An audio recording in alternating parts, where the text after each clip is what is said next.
कि हम साथ चले थे, साथ लेके चलेंगे, देश हमारा है, हम सबको साथ लेके चलेंगे। देखिए, कदम जमीन पे हौसला ऊंचा है। देश को जोड़ना है, देश को बनाना है और देश को संवारना है, यही भारत जोड़ो का मकसद है। तो अभी ये जो यात्रा हो रही है वो एक्चुअली कांग्रेस गांधी को लीडर बनाने की तैयारी हो रही है। ये राहुल गांधी 3.0 है। भारत जोड़ो यात्रा कांग्रेस अपनी बेस जमीन बना रहा है। बस सबसे पहले तो मैं कांग्रेस को बधाई दूंगा कि एटलीस्ट उन्हें ये समझ में आई है कि जनता से कनेक्ट होना जरूरी है, परिवारवाद से हटके। नमस्कार, आप देख रहे हैं हमारा खास कार्यक्रम मिजाज इंडिया का। आपके साथ मैं हूं निता अहमद। आज हम जनता का मिजाज जानने के लिए यहाँ पर पहुंचे हैं गाजियाबाद में, जहाँ पर आज हम जानने की कोशिश करेंगे दरअसल कांग्रेस की भारत जोड़ो यात्रा के बारे में, क्योंकि भारत जोड़ो यात्रा को 1 महीना पूरा हो चुका है। तो इस 1 महीने से क्या कांग्रेस को संजीवनी मिलेगी, या फिर जिस तरीके से लगातार बीजेपी जो कैंपेन चला रही है कांग्रेस की भारत जोड़ो यात्रा के खिलाफ, उससे नुकसान होगा, या फिर जैसे सोनिया गांधी की एंट्री हुई तो क्या सोनिया गांधी का चेहरा जो है वो कांग्रेस को संजीवनी दिला पाएगा, या फिर कांग्रेस की जो खोई हुई जमीन है उस पर वापसी कर पाएंगी। तो सोनिया का चेहरा कितना कमाल कर पाएगा, भारत जोड़ो यात्रा कांग्रेस को कितना फायदा पहुंचाएगी, क्या 2024 में कमल खिलेगा, या फिर 2024 में भारत जोड़ो यात्रा से कमाल होगा, या फिर जो कार्यकर्ताओं का जोश है वो जोश आने वाले विधानसभा चुनाव में भी ऐसे ही कायम रहेगा। इन तमाम सवालों पर जनता का मिजाज जानेंगे। साथ ही साथ मेहमानों का पैनल भी हमारे साथ जुड़ चुका है। आइए आप सभी का तारुफ मैं अपने मेहमानों से करा देती हूँ, क्योंकि कांग्रेस की बात हो रही है, भारत जोड़ो यात्रा की बात हो रही है। तो सबसे पहले हम कांग्रेस के मेहमान का ही स्वागत अपने शो में करना चाहेंगे। हमारे साथ इस वक्त चंद्रमोहन शर्मा जी, जो कि कांग्रेस के नेता जुड़ चुके हैं। सर, आपका बहुत बहुत स्वागत है हमारे इस खास कार्यक्रम में। इसके अलावा बीजेपी प्रवक्ता दीपेश कुमार जी हमारे साथ जुड़ चुके हैं। दीपेश जी, आपका भी बहुत बहुत स्वागत है। तो आइए सबसे पहले चंद्रमोहन शर्मा जी का रुख करते हैं। चंद्रमोहन शर्मा जी, 1 महीना पूरा हो चुका है भारत जोड़ो यात्रा को, क्या लग रहा है कितनी सफल अभी तक हो पाई है भारत जोड़ो यात्रा? देखिए, कदम जमीन पे हौसला ऊंचा है। देश को जोड़ना है, देश को बनाना है और देश को संवारना है, यही भारत जोड़ो का मकसद है। आज 1 महीने के अंदर जो भारत जोड़ो की यात्रा हुई, उसके अंदर विभिन्न तरह के लोग, जो देश के अंदर बनावट, जो विभिन्न जातियां, भिन्न वर्ण, भिन्न देश के वासी, सबका सहयोग, और उन स्टेटों से जहां पर भाजपा शासित राज्य, अपार जनसमूह का सहयोग, वो सहयोग है जो भारत को जोड़ता है, वो सहयोग है जो भारत को बनाना चाहता है। क्योंकि इरादा एक ही है कि हम साथ चले थे, साथ लेके चलेंगे, देश हमारा है, हम सबको साथ लेके चलेंगे। तो देश हमारा, सबको साथ लेके चलेंगे, और यही वजह है कि भारत जोड़ो यात्रा कांग्रेस कर रही है। क्या लग रहा है, भारत जुड़ेगा, या फिर बीजेपी तो लगातार ये कह रही है कि भारत टूटा ही कब था जो जुड़ेगा? आपने देखा होगा 2019 के चुनाव में कि उत्तर हारे, अब दक्षिण के सहारे चले हैं। अब ये जो बर्बादी हुई है उसका जश्न मनाने चले हैं भारत जोड़ो यात्रा के रूप में। भारत यार नफरत फैलाने के लिए निकले हैं। आपने देखा होगा 84 का जो दंगा हुआ था, किस तरह देश में नफरत फैलाया था कांग्रेस पार्टी ने और उनके लोगों ने। लेकिन कांग्रेस तो ये कह रही है कि जो जनसैलाब उमड़ रहा है वो बीजेपी की टेंशन बढ़ा रहा है, ऐसा है क्या? अब दक्षिण में, उत्तर भारत में देख ही लिया है, 2024 का चुनाव आने वाला है।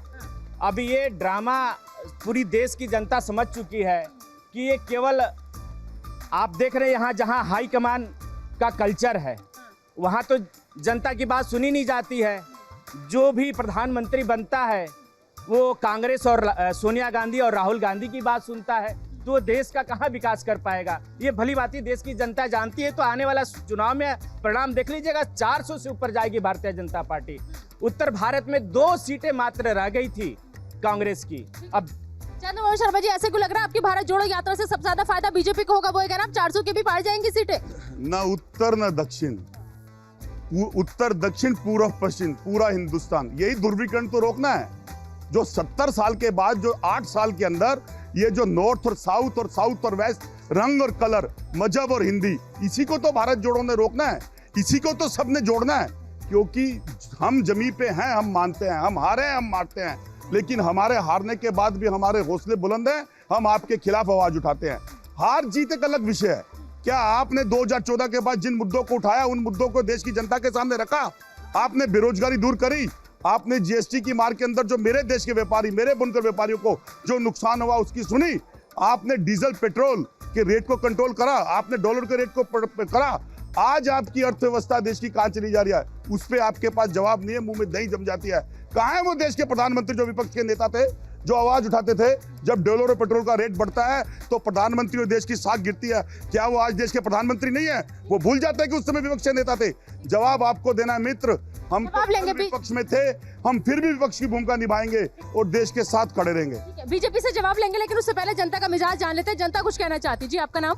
मेरा नाम संजय है। आप कैसे देख रहे हैं भारत जोड़ो यात्रा को?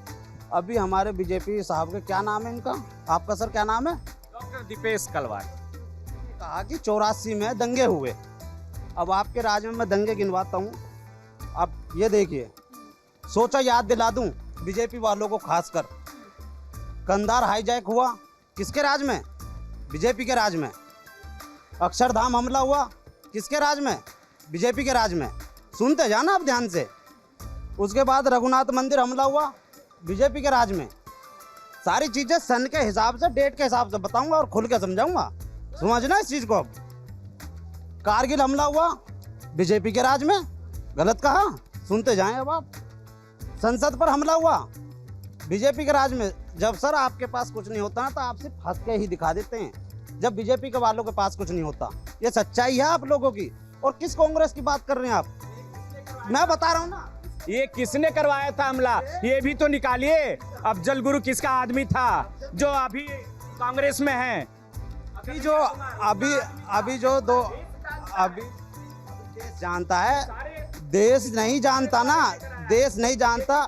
2014 से लेकर के जब तक अटल बिहारी वाजपेयी की सरकार थी, ये भी इतिहास उठा के दिखे किसने करा है? सब कांग्रेस पार्टी ने किया है। इतिहास अगर उठा करके देखा जाए तो बीजेपी का 2014 से लेकर के और 2022 तक इतिहास उठाने के लिए बोलो आप, उठाने के लिए बोलो तो सही। आप किसकी कांग्रेस की बात कर रहे हो? कांग्रेस की बीजेपी कभी होड़ नहीं कर सकती, पूरी जिंदगी लगा देगी। और कांग्रेस को तोड़ने के लिए बीजेपी का दिन रात सपने आते हैं उसको कि बीजेपी को, कांग्रेस को तोड़ना कैसे है।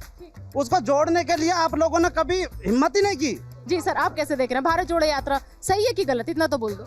भारत जोड़ो यात्रा कांग्रेस अपनी बेस जमीन बना रहा है बस, और कोई फायदा नहीं होगा इससे। ठीक है। आइए कांग्रेस के गेस्ट का रुख कर लेते हैं। चंद्रमोहन शर्मा जी, जनता ये कह रही भारत जोड़ो यात्रा जो है दरअसल कांग्रेस अपनी खोई भी जो जमीन है उसको तलाश रही, बाकी इससे कोई फायदा नहीं होगा। देखिए, उसका तो जवाब मैं बाद में दूंगा, लेकिन मेरे मित्र ने एक बात करी थी, आपको वो दौर याद होगा। 2014 के अंदर भाषण होता था, महंगाई दूर हुई क्या, डॉलर के रेट नीचे आए क्या, अर्थव्यवस्था ठीक हुई क्या? तो पब्लिक हाथ उठा के जोर से समर्थन करती थी उस नेता का जो आज देश के प्रधानमंत्री है। और आज उसी पब्लिक के अंदर एक आदमी जवाब पूछता है तो शासन पे रहते हुए नेता उसकी बात को काटने के लिए खड़े हो जाते हैं। यह परिवर्तन हुआ है 2014 के बाद और आज की सरकारों के अंदर। अरे विपक्ष की आवाज और जनता की आवाज और पत्रकार की आवाज ये स्तंभ है। जब कोई शासक गलती करेगा तो उसे आगाह करेंगे। अगर कांग्रेस की सरकारों को नीचे किया गया, कांग्रेस की सरकारों को जनता ने पसंद नहीं करा तो कुछ कमियां रही होंगी, लेकिन उसको नतमस्तक करके हमने सहा और स्वीकार भी किया। अगर हमें जनता ने स्वीकार नहीं करा, हम मानते हैं कि हमें जनता ने स्वीकार नहीं करा, लेकिन आपको जिस दायित्व को मिला आपने वो दायित्व निभाया। आप कहते हैं इतिहास गवाह कि सब कुछ कांग्रेस ने किया, बिल्कुल कांग्रेस ने किया। एक सुई से लेके जहाज तक और एक बुनकर के लेके इस इंडस्ट्री के व्यापार तक, और जिस इंफ्रास्ट्रक्चर को आप देख रहे हो वो भी कांग्रेस ने किया। आपने क्या किया? 70 साल की विरासतों को बेचा, 70 साल की बनी उन विरासतों को बेच डाला और आज आप कहते हो हमने कुछ किया नहीं। तो ये आपको जवाब देना मित्र, जनता ऐसे ही पूछेगी आपसे। ठीक है। जनता का जिक्र बार बार हो रहा है, जनता का रिएक्शन लेते हैं। सर, आप कैसे देख रहे हैं कांग्रेस की भारत जोड़ो यात्रा को? बेकार है, कोई फायदा नहीं होगा। बताइए सरजीत को क्यों नहीं लेके आई? ये क्या नाम है, पाकिस्तान से छुड़ा के ये लोग भी तो लेके आए थे, अभी पीछे जो पकड़ा था, क्यों नहीं लेके आई? आप इस चीज की बात बताइए। अच्छा, बाकी जो ये कर रहे हैं सब इतनी मेहनत कर रहे हैं, कुछ कोई फायदा नहीं होगा 2024 में? होगा, कुछ नहीं होगा आपको। यात्रा से कुछ नहीं होता, एक्शंस में चीज दिखनी चाहिए। जो डिजिटलाइज किया है मोदी की सरकार ने, दैट इज कमेंडेबल। मतलब वैसा कोई भी आज तक गवर्नमेंट नहीं करके लाई है। सब white black, everything is white and black, there is no nothing in between. तो ऐसी कोई भी सरकार आज तक नहीं कर पाई है। And I respect Modi ji की सरकार, I respect that government today, and because of them only we are surviving. We are from service class and we are surviving because of Modi ji only, otherwise there is no survival for a service class person. आप कैसे देख रहे हैं भारत जोड़ो यात्रा को? सही है गलत? थोड़ा सा आगे आ जाओ। सही है। आप भारत जोड़ो यात्रा को कैसे देख रहे हैं कांग्रेस की? कांग्रेस ही जीतेगी इस बार तो। भारत जोड़ो यात्रा सफल होगी? बिल्कुल होगी। थोड़े से तो आगे आ जाओ। 2024 में असर पड़ेगा इस यात्रा का? बिल्कुल पड़ेगा मैम।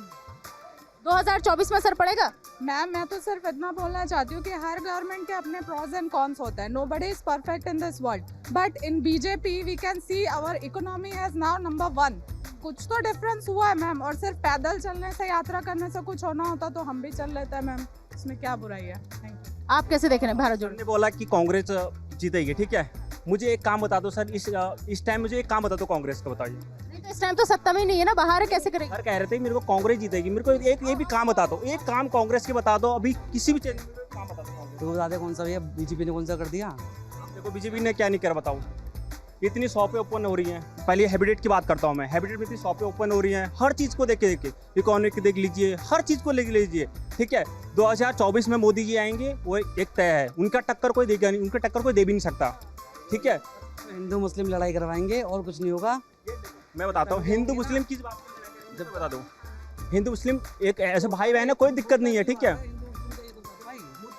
मुद्दा क्यों आता है? मुद्दा इलेक्शन होते हैं ये मुद्दा, हाँ.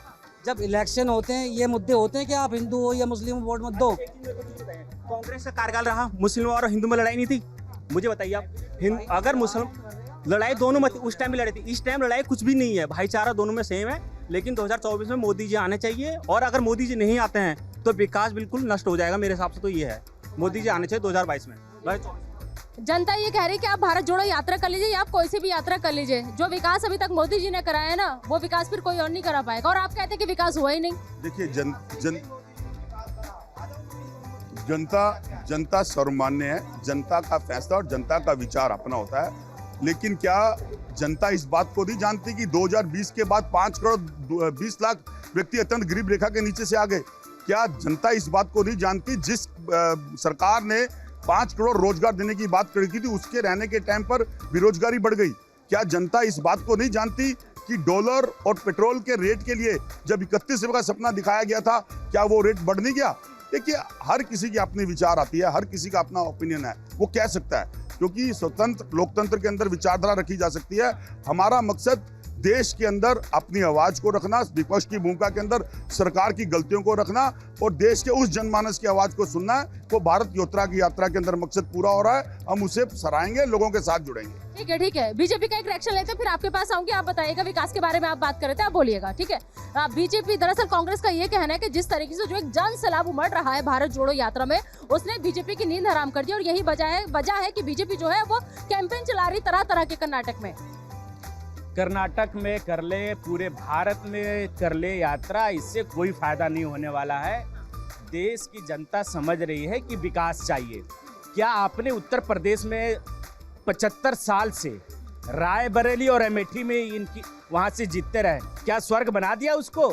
क्या किया उन्होंने?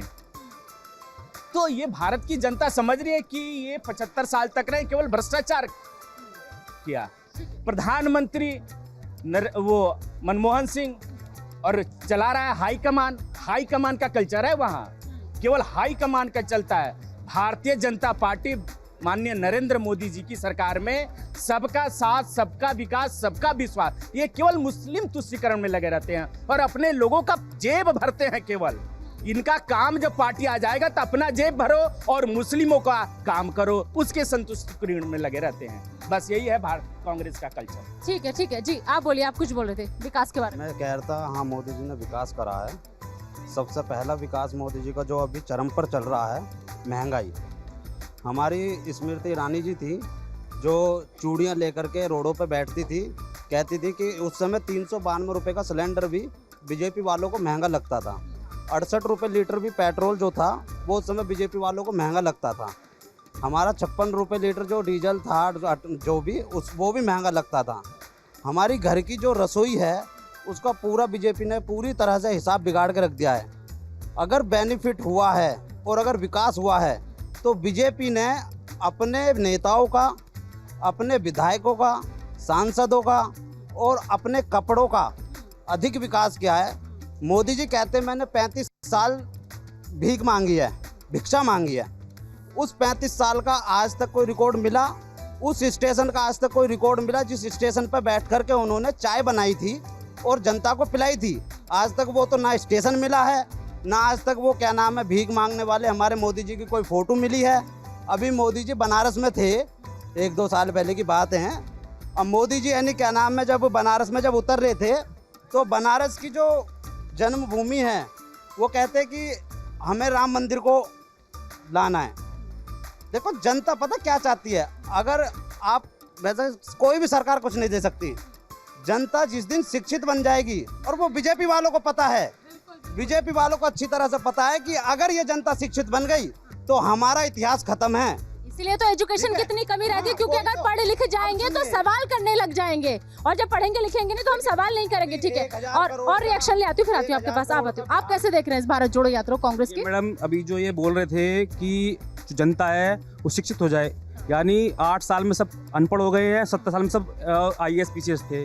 दूसरा, अपने पास जो मेन मोटो होता है, एक अपना डिफेंस सिस्टम होता है।